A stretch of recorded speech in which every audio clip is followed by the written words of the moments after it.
into the two. I bet. This video was made possible by Skillshare.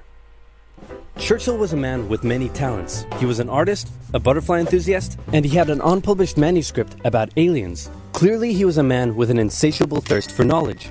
Maybe he could have loaded up his computer and logged onto Skillshare, an online learning community with more than 19,000 classes in design, business, technology, and more. Perhaps he was considering a side career in fashion, but didn't know where to start. On Skillshare, he would find courses in fashion design and garment construction.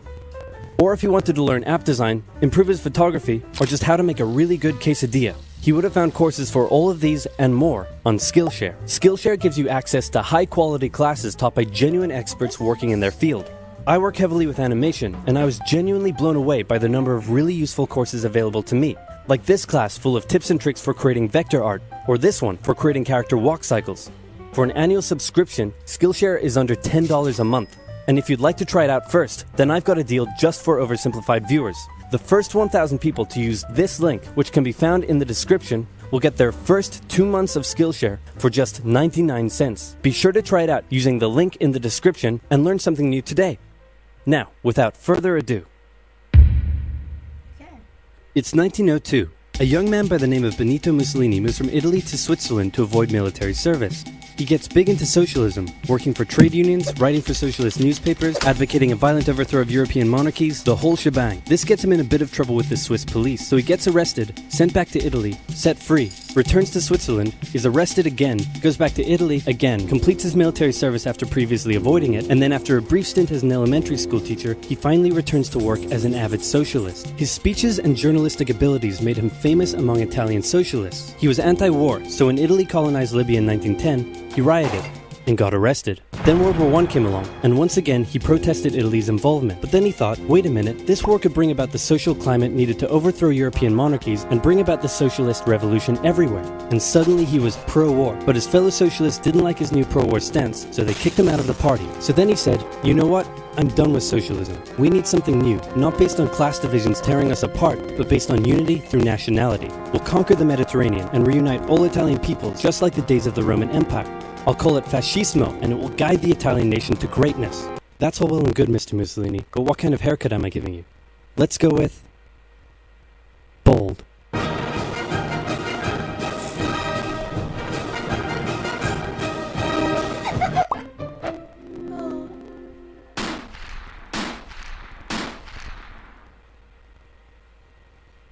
Italy had been on the winner's side in World War I, and they hoped they were going to get a lot out of it, but in the end, they only got a little, and they felt cheated. On top of that, a bad economy and weak governments meant that the Italian people were a little unhappy. So when Mussolini came along and said that he could fix everything, his fascist movement gained a lot of support. In 1922, he went to the king and said, make me prime minister, or I'll make me prime minister. And the king said, you and what army? This army. Fair enough. Then he went about establishing a dictatorship with himself at its center. Europe had its first fascist dictator. Next up, Germany. Germany had been on the loser's side, and they got absolutely wrecked by the Treaty of Versailles. They lost territory, had to demilitarize the Rhineland, had to reduce their army to just 100,000 men, couldn't have an air force, had to pay the Allies a huge amount of money that it didn't have, and a new rule was established that every Englishman withheld the right to walk into the center of Berlin, pick out any German they wanted, and spank the hell out of them. I made that last one up, but it helps you understand how all of this felt to Germans. On top of that, a bad economy and weak governments meant that when a small angry man with a silly mustache came along and said that he could fix everything, the German people loved it. Hitler had been a soldier during World War I, and he was crazy patriotic, and nobody was madder than him about Germany's humiliation. He helped start a new political party, and in 1923 attempted a march on Munich with his boys. And then he got arrested. But his popularity grew and grew, and in 1933, the president made him chancellor. He believed he was Germany's great destined savior, and he went full megalomaniac, establishing a dictatorship with himself at its center. Europe had fascist dictator number 2. Hitler and Mussolini had a lot of the same ideas, but more importantly, they had the same enemies, and they started to get along. Anyone else want to be friends? Franco? No? You good? I do. Who's that? It's Japan, and they've taken over northern China. Let's rewind a bit. Japan had isolated itself from the rest of the world for over 200 years until the Americans showed up and said, you're going to trade with us and you're going to like it. Then the Western powers imposed a bunch of unequal treaties, meaning Japan's economy was bust. They also had no natural resources, so they decided to go get some. They went to war with China to gain a sphere of influence over Korea, and they took a bunch of China's stuff. But then the West said, hey, cut that out. And since Japan couldn't take on the West, they said, okay, I guess we'll just go home. Wait a minute, what are you doing? Taking advantage of a weakened China and setting up spheres of influence. But I was the one who weakened them. We know. And you guys didn't let me have anything. We know. That seems unfair. We don't think so.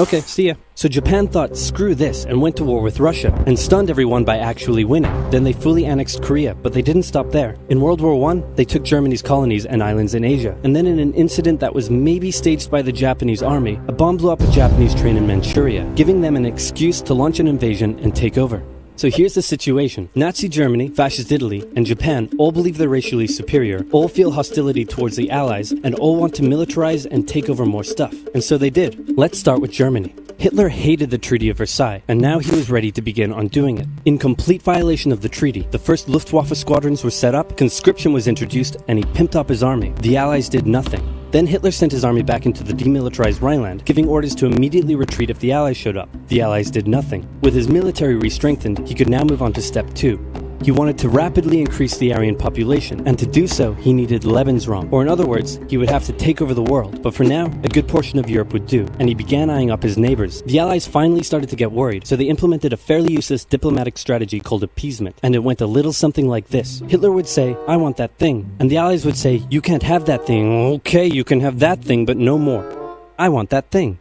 And repeat. In 1938, Hitler's army marched into Austria and just took it, with no resistance. Boom, this is Germany now. Next, he demanded to be given the Sudetenland, an area of Czechoslovakia with many ethnic Germans. The Allies held a meeting with Hitler in Munich and said, look, we're going to give you what... Hang on, this meeting is about my territory. Shouldn't I come to the meeting too? Anyway, we're going to give you what you want. Really? Yeah. Just like that? Yep. What's the catch? Just sign this piece of paper promising you won't invade the rest of Czechoslovakia. Okay. Then Chamberlain returned home victorious, waving his signed piece of paper in the air, declaring crisis to be averted and the continuation of world peace, and we built a statue of Chamberlain in his honor, and every day on the 30th of September we celebrate Chamberlain Day. Hitler's invading the rest of Czechoslovakia. What? He's invading the rest of Czechoslovakia. Oh. You lied to me. What do you expect? I'm Hitler. Not to be outdone, Mussolini also wanted to get in on the action. He thought to himself, isn't there a not yet colonized nation somewhere which is so underdeveloped that the people would be defending themselves against our tanks with literal bows and arrows and wooden spears? Oh, there is? Fantastic. And so he took it. Italy also wanted to control the entrance to the Adriatic Sea, so they occupied Albania. Then, in another incident which was maybe staged by the Japanese, gunfire was exchanged by Japanese and Chinese troops at the Marco Polo Bridge, and the Japanese launched yet another invasion against China. They swept through Beijing and Shanghai, and then advanced through the Yangtze Valley to China's then capital, Nanking. It was here that saw the worst of Japan's shocking atrocities committed against the Chinese people. Back in Europe, Germany and Italy made their relationship status official by signing the Pact of Steel. Then, Hitler turned his eyes towards Poland and the hated Polish corridor, splitting Germany in two. At this point, the Allies really had to put their foot down, and they warned him that an invasion of Poland would mean war. Hitler had planned to continue his advance eastward, but he didn't want to end up fighting a war on two fronts. So for now, he made an alliance with Stalin, saying, how about we both invade Poland and split it between the two of us, and I definitely won't not refrain from not betraying you sometime in the future. Sounds good. This new alliance stunned the West. On the 1st of September 1939, German troops entered Poland, and Britain and France declared war on Germany. The Poles fought hard, but they were no match for the two giants crashing down on them from either side. Then came a period known as the Phony War, where everyone just sort of sat around not doing much. The French had launched a small invasion into the Saarland, but they maintained mostly defensive positions, and after a while decided to just turn around and call it a day. Speaking of France, the French were still super proud of their victory in World War I, and they hadn't really moved on from it. They still used horses, they dispatched messages by motorbike instead of using radio, orders from the commander-in-chief were usually pretty vague, and the troops were rarely inspected. They built a line of defenses along their German border, but didn't bother extending it all the way to the Channel, and they wouldn't launch artillery strikes against Germany out of fear of being retaliated against. In a war, they didn't want to attack the enemy. And at first the UK wasn't much better. Chamberlain still naively hoped that the war could be ended diplomatically. Instead of bombing raids, the RAF dropped propaganda leaflets over German cities, which one air marshal said likely did nothing but provide the continent with toilet paper for the duration of the war. They also only sent 200,000 men to France, while the French had mobilized millions. Both Britain and France wanted to avoid a repeat of the First World War, and so they wanted to keep the war as far from home as possible. So they turned their eyes north, towards Norway. Neutral Sweden was exporting iron ore to Germany through neutral Norway, so the Allies asked them if they could please stop exporting iron ore to Germany, but this request was refused. Then, the Soviet Union attacked Finland, so the Allies said, how about we land troops in Norway and move them across Sweden to go help out your good pal Finland, and along the way maybe take control of all your airfields. But Norway and Sweden still said no. So the UK mined the waters around Norway to force any transport ships into international waters, and they also attacked a German tanker they found in the area. Hitler realized what the Allies were up to, and he quickly moved to secure his supply of iron ore. He launched an invasion through Denmark into Norway. The Allies rushed to land troops at key ports along the coast, but Germany had taken control of Norway's airfield, and their air superiority decided the fight. The Allies had to retreat. After this slightly embarrassing failure, Chamberlain resigned and was replaced with Winston Churchill, who had a slightly different approach to dealing with the Germans. Hitler's overall strategy was similar to Germany's First World War strategy. Attack France. If Hitler took over Norway, and he's now dead, does that mean Norway gets back their flag? The country? I have no idea. Defeat France, knocking out the UK in the process, then turn on the Soviet Union and win the war. During the phony war, the Allies had given Hitler time to prepare his forces. Now, he was ready to attack. The Allies had wanted to place troops in Belgium, but Belgium had refused, and in a move that surprised pretty much no one, Hitler launched an invasion to get around France's defenses. The Allies charged into Belgium at full speed to meet the German invasion head-on, and it looked like a repeat of the First World War was coming. But this time, Hitler had a trick up his sleeve. Blitzkrieg. As the Germans advanced, they sent thousands of refugees westward, slowing down the Allies. Then, to the south, the French had left the Ardennes, an area full of hills and forests, pretty underdefended because they thought it was naturally impenetrable. Well, the Germans were about to penetrate it with everything they had. They smashed 50 Wehrmacht divisions through and encircled the Allied armies at lightning speed. The best of the Allied forces were now trapped. The Germans squeezed in from all sides, taking out France's best armies and nearly wiping out the British too, but they managed to make a desperate last-minute escape at Dunkirk, with British civilian ships even making the perilous journey to bring their young men home. With most of the French forces depleted, the Germans breezed through, taking Paris, and France fell. What the Germans couldn't do in World War I, Hitler had done just like that.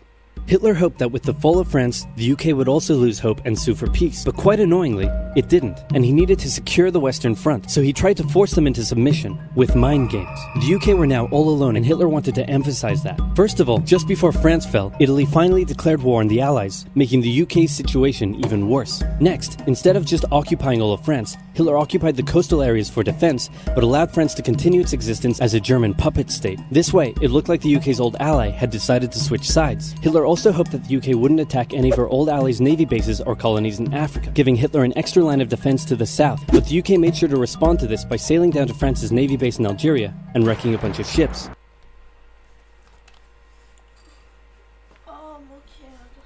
So have at it.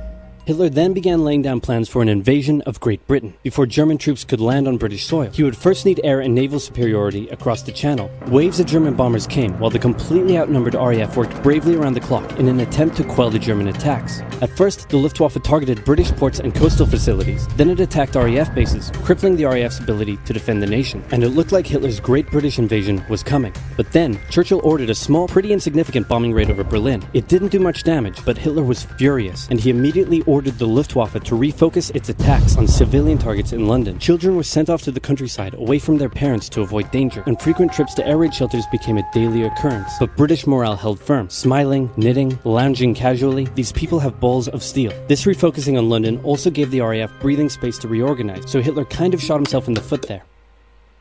Just the foot for now. Finally, the Luftwaffe sent one massive all-out attack on London, and the RAF successfully repelled it, destroying many of the German aircraft and placing air superiority firmly in British hands. Hitler's invasion had to be postponed, but the bombing of British cities continued for some time. Okay guys, this was part 1. I'll see you later.